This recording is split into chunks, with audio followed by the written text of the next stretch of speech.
You ready to rock, man? Alright, here we go. It's strange that my brother wants to rock and I just roll. First and foremost, my next guy is pretty tall, but you might have noticed halfway through PowerPoint decided to lock up. That was kind of cool. So we're going to make sure everything keeps working here for our next Pecha Kucha, whatever it is we want to call them. First and foremost, saying the word Sarnacki might be a challenge if you're Dutch, but we've got a guy who worked for 27 years to get to this higher level of his profession, and I'm just going to give you one little, let me see, what's the word I'm looking for? Because he's talking about a hero's journey, he might be talking about his own, because the Film Academy of America or something like this listed the #1, Dave, throw this in here, #1 hero of all time? Can anyone in here guess what the #1 hero of all time is? Spider-Man. No one said lawyer? Gregory Peck from To Kill a Mockingbird. He was the #1 hero of all time.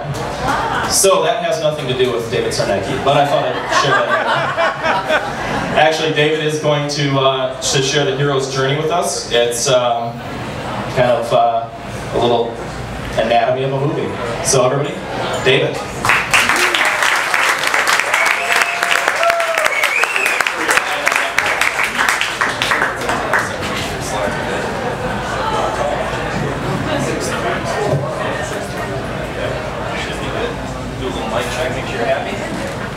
Check, check. Thank you all for staying. It's very nice. I would have felt bad if 80% of you left. Alright, I'm going to talk about the hero's journey. And we're going to look at slides from 2 movies, one about a father and son trying to kill each other, and women fighting over shoes. But the structure of these films, we're going to see some similarities, and these go back thousands and thousands of years, and it's one of the reasons you connect to movies. Joseph Campbell studied the power of myths, and he went and looked at cultures all over the world, thousands of years back, and they had similar structures.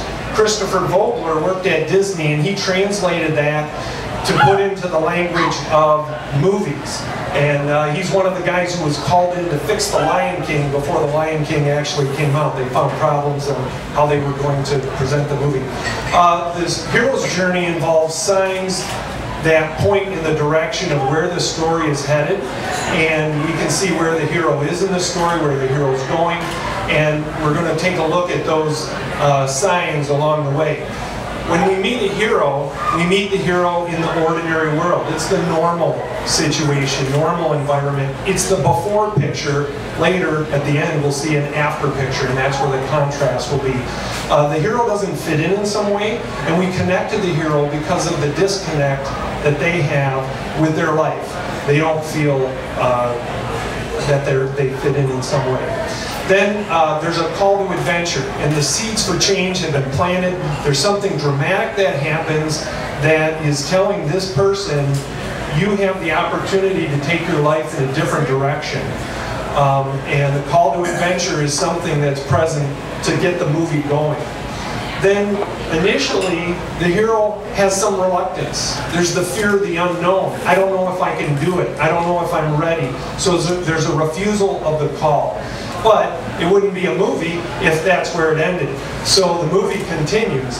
And one of the early things that happens in the adventure is there's a mentor. Someone who knows the special world and the rules of the special world and all the consequences for choices that are made. And quite often this person imparts wisdom, but they often have a special gift or a magical gift, such as magical ruby slippers or a lightsaber. Then the movie goes from the ordinary world into the special world, and the threshold has been crossed. It's like going from black and white to color, or going from your desert farm to New Holland Brewing. This is where the person doesn't have a good sense of where they fit in. there are going to be tests, allies, and enemies, and the tests are going to help educate the hero about what the rules are in this new world, what happens if you violate the world or the rules, and some of the tests that will make this person stronger. Along the way, there's allies, and the allies provide sometimes a little comedy in the midst of a difficult situation, but they also help educate, lead, push the hero further, help the hero develop into a more complete person. If we have allies and we're going to have a great story, we need a great villain. And so the great movies will have enemies that are putting obstacles every which way they can in front of the hero, and these are the things that the hero has to overcome.